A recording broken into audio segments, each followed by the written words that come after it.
You know what I discovered last week? We need 8 hugs a day to maintain emotional health. 8. Not 7, not 9. It's 8 deliberate moments of human connection to keep our hearts beating in rhythm with the world. But here's the thing nobody talks about. Some of us are walking around emotionally malnourished, and it shows in ways that have nothing to do with how many arms have wrapped around us today. I want to tell you about Sarah. She sits 3 rows behind me in my morning coffee shop, always typing furiously on her laptop. Designer clothes, perfect hair, expensive bag. But watch her for 5 minutes, and you'll see something else entirely. Her shoulders curve inward like she's protecting something fragile. Her eyes dart around the room but never quite land on anyone. When the barista calls her name, she mumbles thank you to the floor. Sarah is beautiful. Sarah is successful. Sarah is starving for connection, and it radiates from her like heat from asphalt. See, emotional health isn't just about feeling good inside. It's about how you carry yourself through the world. It's about the invisible magnetism that either draws people towards you or sends them searching for someone else to sit next to on the bus. Let me ask you something.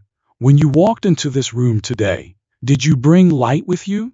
Or did you slip in hoping nobody would notice? Because here's what I've learned. Your energy is your autobiography, written in a language everyone can read. Think about the last time you met someone who made you feel instantly comfortable.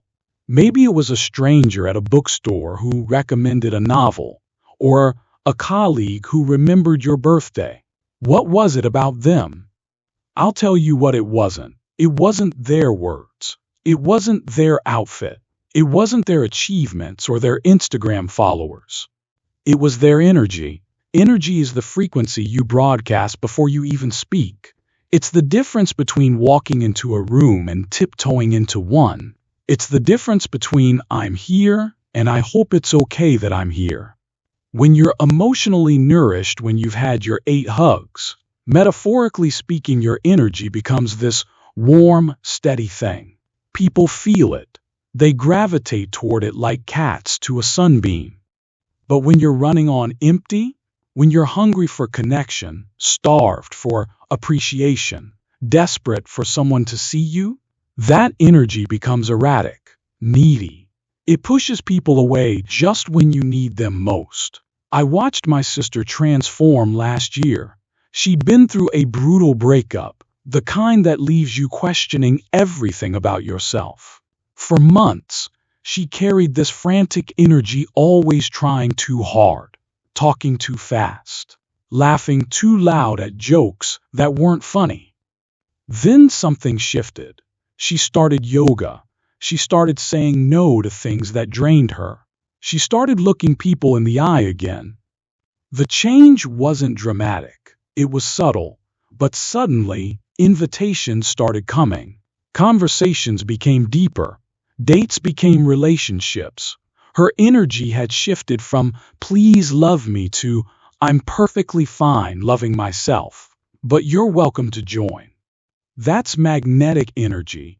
That's the kind of presence that makes people remember you long after you've left the room. Now let me tell you about posture. Not the kind your mother nagged you about, but the kind that tells the world who you are before you even speak. Your posture is your first handshake. It's your opening statement.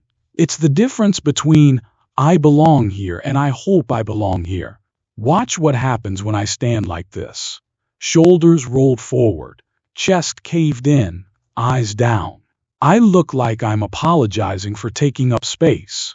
Now watch this. Shoulders back, chest open, chin parallel to the ground. I look like I have something worth saying. Same person, same room, completely different story. I have a friend who's 5 feet tall and commands every room she enters. Not because she's loud, not because she's bossy, but because she carries herself like she has every right to be there. Her spine is straight, her shoulders are square, and she moves through the world like she owns it. People notice her, they listen to her, they remember her. Then there's another friend who's 6 feet tall and seems to apologize for every inch of it. She hunches, she slouches, she tries to make herself smaller, and the world treats her accordingly. Your posture is a choice. Every single day, you decide whether you're going to take up space or apologize for existing. You decide whether you're going to stand tall or shrink away. When you're emotionally healthy, when you're getting your 8 hugs of validation and connection, your posture naturally lifts. You stop trying to disappear. You start claiming your space. But let's talk about smiles, real smiles. Not the plastic ones we paste on for customer service or social media. I'm talking about the kind that starts behind your eyes and spreads like sunrise. There's a neuroscience study that shows we can detect a genuine smile from a fake one in milliseconds. Milliseconds. We're wired to recognize authenticity, and nothing broadcasts emotional health like a smile that comes from a place of genuine contentment. I used to smile all the time, not because I was happy, but because I thought it made me likable. I was like a golden retriever desperate for approval, wagging my tail at everyone who walked by. Those weren't smiles. Those were masks. A real smile is something else entirely. It's not about pleasing others. It's about being pleased with yourself. It's about finding something genuinely delightful in the moment, the way morning light hits a stranger's face, the sound of someone's laugh, the simple fact that you're alive and breathing and here. When you're emotionally nourished, smiles become this natural response to the world. They're not performed, they're experienced. And people feel the difference. Watch someone who's genuinely happy. Their smile doesn't just live in their mouth. It travels to their eyes, their forehead, their whole face. It's like watching a flower bloom. Now watch someone who's forcing it. Everything above the cheekbones stays frozen. The smile becomes a grimace in disguise. Your smile is your signature. Make sure it's really yours. Now, eye contact. This is where it gets interesting. Most people think eye contact is about confidence. It's not. It's about connection. It's about being present enough to really see someone and vulnerable enough to let them see you. I know a woman who can make you feel like the only person in the room just by looking at you. Not staring, not glaring, but looking, really looking, like she's genuinely curious about who you are and what you have to say. That's the kind of eye contact that changes conversations, that changes relationships, that changes how people remember you. But when you're emotionally depleted, eye contact becomes terrifying. You look away because you're afraid of what people might see. You're afraid they'll notice the emptiness, the exhaustion, the way you're barely holding it together. Here's what I've learned. People aren't judging you nearly as harshly as you're judging yourself. Most of the time, they're just hoping you'll really see them too. When you're emotionally healthy, eye contact becomes this beautiful exchange. You're not performing or hiding. You're just being human with another human. And that connection, that moment of mutual recognition, that's one of those 8 hugs we all need. Look at people like you're interested in their stories. Because you should be. Because everyone you meet is carrying something beautiful and something broken. And if you look closely enough, you'll see both. But here's where it gets really good. When you're emotionally nourished, when you're radiating that steady, warm energy, when you're standing tall and smiling authentically, and really seeing people, something magical happens. You start treating others differently, not because you're trying to be nice, not because you read a self-help book about kindness, but because abundance creates generosity. When you're full, you naturally overflow. I watched this happen to my friend Marcus. He'd been struggling with depression for years, barely keeping his head above water. He was polite but distant, present but not really there. Then he started therapy, started running, started calling his sister every Sunday. Slowly, gradually, he began to fill up again. And suddenly, he was the friend who remembered your job interview. He was the one who brought coffee to the office on rainy days. He was the one who asked follow-up questions about things you'd mentioned weeks ago. He hadn't become a different person. He'd become himself again. The person he was when he had enough emotional resources to care about others. That's the beautiful paradox of emotional health.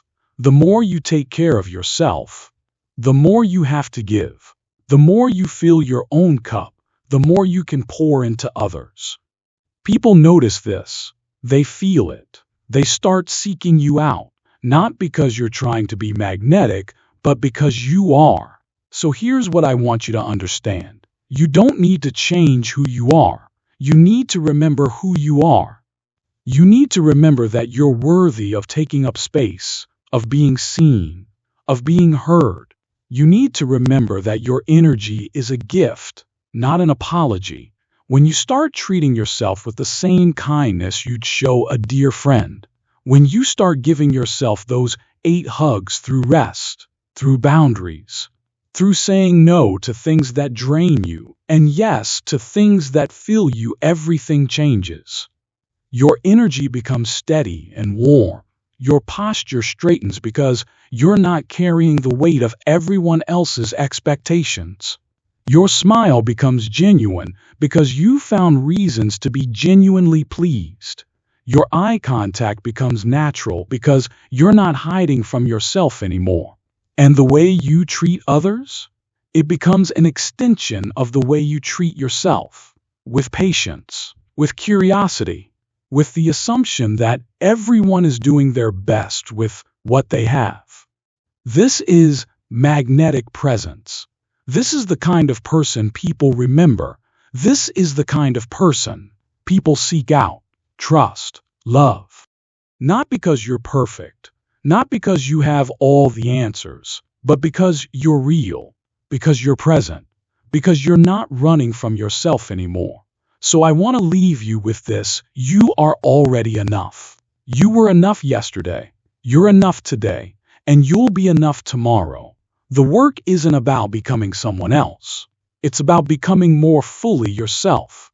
Start small. Stand a little taller tomorrow. Look at one person, really look at them and see what happens. Let one genuine smile escape. Notice how it feels in your body. Give yourself permission to take up space, to be seen, to be human and imperfect and beautifully, messily real. And remember, the world needs your energy, your particular frequency, your unique way of being present. Don't dim it, don't hide it, don't apologize for it. You are not too much. You are not too little. You are exactly right. And when you start believing that, when you start living that, everyone around you will feel it too. So go get your 8 hugs.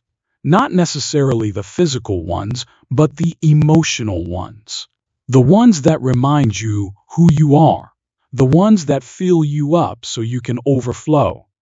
The world is waiting for your light. Stop hiding it under a bushel. Shine.